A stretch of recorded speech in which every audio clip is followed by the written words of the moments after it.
मित्रांनो, अपेक्षा अपेक्षा ही एक अशी गोष्ट आहे की जी प्रत्येकाजवळ असते.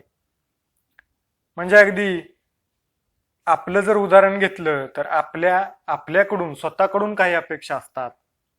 तशाच बाकीच्या गोष्टींकडून सुद्धा प्रत्येकाला काही ना काहीतरी अपेक्षा ही असतेच.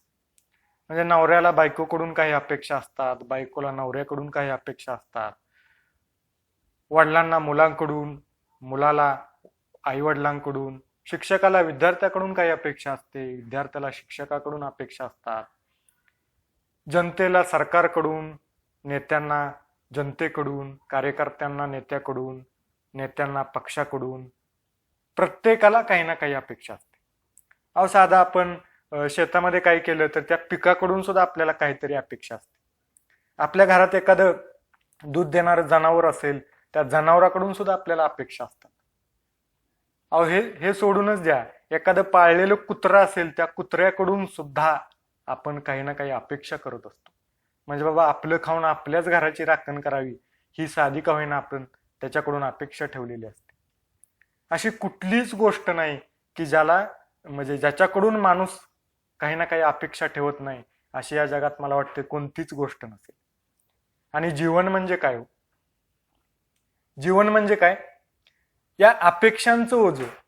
म्हणजे भावाच्या अपेक्षा, बहिणीच्या अपेक्षा, नातेवाईकांच्या अपेक्षा, ह्याच्या अपेक्षा, त्याच्या अपेक्षा, आईवडिलांच्या अपेक्षा, शिक्षकांच्या अपेक्षा, कुठं काम करत असेल तिथल्या मालकांच्या अपेक्षा, या सगळ्यांच्या अपेक्षा, या सर्वांच्या अपेक्षांचं ओझं डोक्यावर घ्यायचं आणि चालत राहायचं, हेच तर जीवन आहे.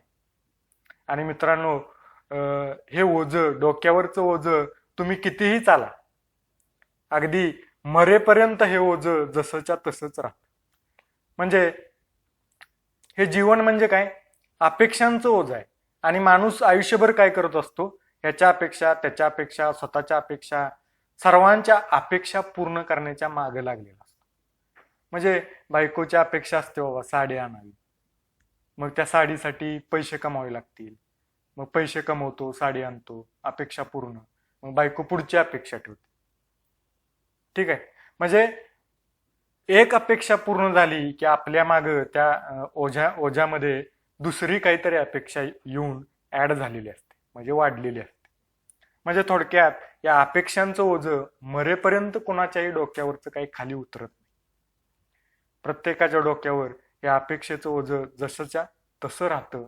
मग या अपेक्षा आपण ज्या दुसऱ्याकडून ठेवतो, स्वतःकडून काही ठेवतो, स्वतःची काही स्वप्न असतात, इच्छा असतात, या सर्वच अपेक्षा, सर्वच अपेक्षा पूर्ण होतील असं नाही बरं. सर्वांच्याच सर्व अपेक्षा पूर्ण होत नाहीत. काही अपेक्षा अपूर्ण राहतातच. म्हणजे प्रत्येकाच्या काही ना कोणती अपेक्षा ही अपूर्ण राहते. कोणतं ना कोणतं स्वप्न तसंच राहतं. कोणत्या ना कोणत्या इच्छाच राहतात. म्हणजे अपेक्षा पूर्ण होत नाही. मग पुढं काय होतं? अपेक्षा पूर्ण झाली नाही की नाराज होतो व्यक्ती. ती व्यक्ती नाराज होते. मग त्या व्यक्तीला वाटू लागतं की यार, आपलं कोणीच नाही, आपल्यावर कोण प्रेम करत नाही, आपलं कोणच ऐकत नाही, आपल्या कोणच मदतीला येत नाही, आपलं असं या जगात कुणीच नाही, असं अपेक्षा भंग झाल्यामुळं वाटू लागतं. आणि मग मी एका कवितेकडे जाणार आहे. कवितेचं शीर्षक सुद्धा अपेक्षा असंच आहे. खरं तर कवीचा काहीतरी अपेक्षाभंग झाला असेल. कवीचं नाव आहे कृष्णा माने आणि मी त्या कवितेचं वाचन करणार आहे. नवोदित कवी आहे. त्याच्या या कवितेला, सुरुवातीच्या कवितेला आपण सर्वजण दाद द्याल, शुभेच्छा द्याल. ही सुद्धा एक अपेक्षेचं, हे सुद्धा ओझं एक मी तुम्हा सर्व प्रेक्षकांच्या डोक्यावर ठेवू इच्छितो. बघा, इथं सुद्धा अपेक्षा आहे. म्हणजे प्रत्येकाला काही ना काहीतरी, प्रत्येक गोष्टीकडून काही ना काहीतरी अपेक्षा आहे. तुम्ही ही कविता ऐकत आहात, याचा अर्थ तुम्हाला काहीतरी यामधून घेण्याची अपेक्षा आहे. म्हणजे प्रत्येकाला काही ना काही ही अपेक्षाही आहे. तर या अपेक्षा, या कवितेचं वाचन, कृष्णा माने याच्या कवितेचं वाचन मी करणार आहे. कवितेचं शीर्षक आहे अपेक्षा. एक आशेचा किरण ती उतरेल खरी. कविता बघा, पहिलं कडवं असं आहे. एक आशेचा किरण ती उतरेल खरी, न जाणीव त्याची तिला जाळ पेटला उरी. म्हणजे काहीतरी आपल्याला प्रत्येकाकडून अपेक्षा असतात. अपेक्षा पूर्ण होत नाहीत, बाहेरची लोक पूर्ण करत नाहीत. मग आपल्याला वाटू लागतं की आपले एखादी व्यक्ती आपल्या कोणतरी जवळची असते. बरोबर, एखादी कोणतरी व्यक्ती आपल्या जवळची असते. कोणतरी मित्र असतो, बहीण असते, बायको असते, कोणाचा तरी भाऊ खूप जवळचा असतो. असे कोण एक तरी व्यक्ती अशी असते प्रत्येकाच्या जीवनामध्ये ती की ती आपल्याला खूप जवळची वाटते. मग अशा जवळच्या व्यक्तींना आपल्याला काहीतरी शब्द दिलेले असतात, वचनं दिलेले असतात. मग याच व्यक्तीनं जर आपला अपेक्षाभंग केला, हीच व्यक्ती जर त्या व्यक्तीनं दिलेल्या वचनांना, शब्दांना जागली नाही, तर काय म्हणजे व्यक्ती म्हणजे ती व्यक्ती नैराश्यामध्ये पूर्ण जाऊ शकते. मग अशाच प्रसंग डोळ्यासमोर ठेवून कवीनं ही कविता उतरवलेली आहे. तर त्यातलं पहिलं कडवं असं आहे की ती जी खास व्यक्ती, कवीला वाटलं की ती खास जी व्यक्ती आपल्या जीवनातली, ती व्यक्ती ती म्हणजे व्यक्ती आहे. तर ती व्यक्ती तिनं दिलेल्या शब्दांना, त्या व्यक्तीने दिलेल्या शब्दांना जागेल, वचनं पाळेल असं कवीला वाटत होतं. असा म्हणजे दुसरं कोणतरी अपेक्षा पूर्ण करत नाही, शब्दांना जागत नाही, खरं कोण बोलत नाही, पण ही व्यक्ती तरी आपल्या जीवनातली आपल्याशी खरं बोलेल, आपल्याला जे शब्द लिहिले ते पाळेल असं कवीला वाटत होतं. पण तसं झालं नाही. या अपेक्षेचा सुद्धा भंग झाला. पण त्या व्यक्तीला या गोष्टीची जाणीव नाही. कवीला असं दिसलं की त्या व्यक्तीला मात्र या गोष्टीची जाणीव नाही. आणि मग कवीच्या उरामध्ये जाळ पेटलेला आहे, उरामध्ये एक आग लागलेली आहे. एक आशेचा किरण ती उतरेल खरी, न जाणीव त्याची तिला जाळ पेटला उरी. त्यानंतर कवितेचं दुसरं कडवं आहे, निखारे ते कल्पनेचे, भ्रम उभा जाळून गेले, स्वप्न डोळ्यासमोरचे अश्रू ओघळून गेले. म्हणजे त्या व्यक्तीनं जे दिलेले शब्द, त्या व्यक्तीबरोबर ठरलेली काही प्लॅनिंग्स असतील, काही पुढची स्वप्न ठरली असतील, हे सगळे भ्रम होते. हे सगळे भ्रम होते आणि त्या व्यक्तीच्या कोणत्या तरी वागण्यामधून ते सगळे भ्रम दूर झाले, ते सगळे भ्रम जळून गेले. आणि डोळ्यासमोरची जी स्वप्न होती, जी त्या व्यक्तीबरोबर पाहिली असतील, ती स्वप्न अश्रूमध्ये उघळून गेली. नैराश्यामध्ये आलेल्या अश्रूमध्ये ज्यावेळेस वास्तवाचं कवीला भान झालं, त्यावेळेस डोळ्यामधून जे अश्रू ओघळले, त्या अश्रूमध्ये त्या व्यक्तीसाठी बघितलेली जी स्वप्न होती, ती स्वप्न सुद्धा वाहून गेली. निखारे ते कल्पनेचे, भ्रम उभा जाळून गेले, स्वप्न डोळ्यासमोरचे अश्रू ओघळून गेले. तिसरं कडवं आहे, शब्दांचाच खेळ सारा. शब्दांचाच सर्व सर्व खेळ होता असं कवीला आता वाटू लागले. म्हणजे कवीला वाटायचं की ही व्यक्ती खरी आहे, आपल्या जवळची आहे. पण आता कळतंय, वास्तवाचं भान कवीला आले की तो सगळाच शब्दांचाच फक्त खेळ होता. शब्दांचाच खेळ सारा, किंमत नाही ते त्यांना. शब्दांना, कोणाच्या शब्दांना कुठेही किंमत नाही. कोण करतो विचार इतका, दुखावल्या जातील भावना. आणि कोण कोणाचा जास्त विचार पण करत बसत नाही. शब्दांचाच खेळ सारा, किंमत नाही ते त्यांना, कोण करतो विचार इतका, दुखावल्या जातील भावना. त्यानंतर पुढच्या कडव्यामध्ये, कुणी नसतं कोणाचं, सारे डाळ ओढणारे झाले. कवीला असं वाटू लागले की कुणी कोणाचं नसतं, सगळे आपापलं पोट कसं भरेल, आपलं कसं साध्य होईल, आपला स्वार्थ कसा साधेल, याच्याकडे सर्वांचं लक्ष असतं.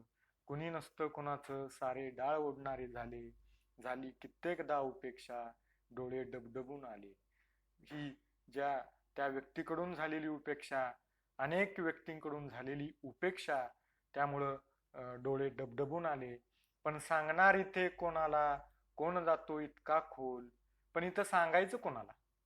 अहो, प्रत्येकाचं आपापलं ओझ आहे, प्रत्येकाच्या डोक्यावर आपापलं ओझ आहे. इथं सांगायचं तरी कोणाला? आणि इतका आपलं ऐकतो तरी कोण? आणि इतका आपण सांगितलं तर इतक्या खोल जातो तरी कोण?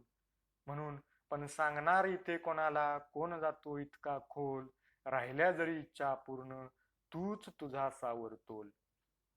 कवी यातून सुद्धा आपल्याला शिकवतोय की जरी इच्छा अपूर्ण असतील, जरी तुझा अपेक्षाभंग झाला असेल, कोणी जवळच्या व्यक्तीनं जरी फसवलं असेल, तरी एखादं स्वप्न जरी राहिलं असेल, तुझ्या स्वतःकडून काही अपेक्षा असतील त्या जरी अपूर्ण राहिल्या असतील, तरी सुद्धा त्यामध्ये खचून जाऊ नको, निराश होऊ नको.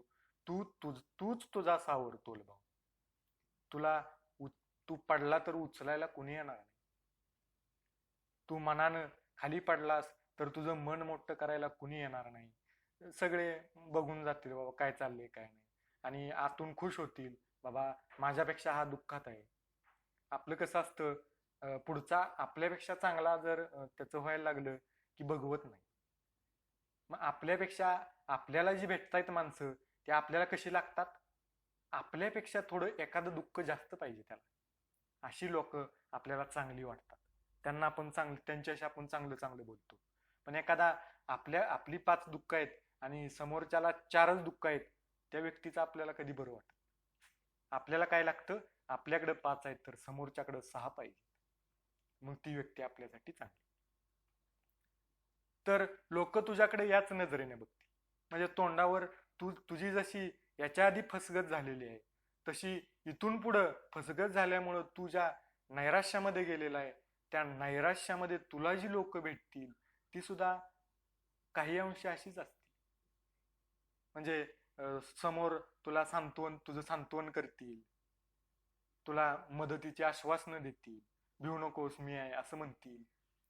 पण ती लोक आतमधून थोडीशी का होईना खुश असतील की माझ्यापेक्षा ह्याच्याकडे एक दुःख जास्त आहे म्हणून. पण सांगणार इथे कोणाला, कोण जातो इतका खोल, राहिल्या जरी इच्छा पूर्ण, तूच तुझा सावर तोल. कवी हेच जाता जाता कवी हे शिकून जातोय की काही जरी झालं की तरी तुला तोल सावरायचा, कोणी उचलायला येणार. आणि शेवटचं कडव्यामध्ये कवी म्हणतो, ठेवू नको कोणाकडून अपेक्षा, ज्याचं त्याला पडले. कोणाकडून कोणतीच अपेक्षा ठेवू नको भाऊ, कारण ज्याचं त्याला पडले, जो तो आपापल्या ह्याच्यामध्ये दंग आहे, ज्याचं त्याला पडलेलं आहे. आणि बोलून जातात सहज लोक. म्हणजे हे कशावरून कवीनं निष्कर्ष काढला, लोक सहज बोलून जातात की त्याच्या वाचून माझं काय अडलंय. सहज बोलतात लोक, त्याच्या वाचून माझं काय अडलंय, मला त्याची गरज नाही, तो असला नसला काय मला काय फरक पडत नाही, अशी सहज लोक बोलून जातात. ठेवू नको कोणाकडून अपेक्षा, ज्याचं त्याला पडले, बोलून जातात सहज लोक, त्याच्या वाचून काय अडले, त्याच्या वाचून काय अडले. कवीला शेवटी एवढंच सांगायचंय की कोणाकडून ही अपेक्षा ठेवू नका, कारण ज्याचं त्याला जीवन पडलेलं आहे. आपापला तोल सावरा. कुणावर आपल्या अपेक्षांचं ओझं कुणावर जास्त पडेल असं काही बघू नका. वास्तवाचा स्वीकार करा.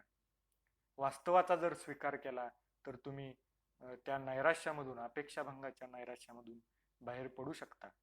फक्त वास्तवाचा स्वीकार करता आला पाहिजे.